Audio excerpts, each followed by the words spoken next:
ખનન જ હોવું જોઈએ, કારણ કે જે રીતે આ માટી અને રેતી જ ભીનું આપ જો આ તમે રસ્તો ક્લીન માટી દેખાય છે અને એકદમ ભીનાશ છે, અત્યંત ભીનાશ સાથે પડી રહી છે, નદીની અંદરથી આવ્યા હોય એવી જ રીતના.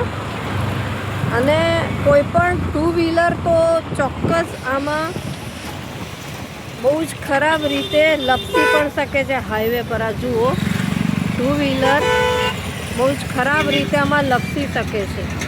આપ જોઈ રહ્યા છો, જુઓ સતત જતું છે ત્યાંથી. પાણી પણ બહુ મોટા પ્રમાણમાં પડી રહ્યું છે અને જો એની ભયંકરતા જુઓ, આની ભયંકરતા જોઈ રહ્યા છો. 1 મિનિટ, ભયંકરતા જોઈ રહ્યા છો. ટુ વ્હીલર 100% ટુ વ્હીલર આમાં લપસી પડે એમ છે.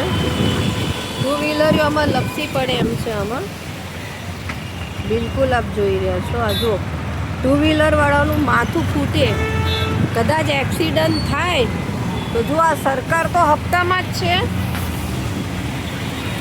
સરકાર હપ્તામાં જ છે.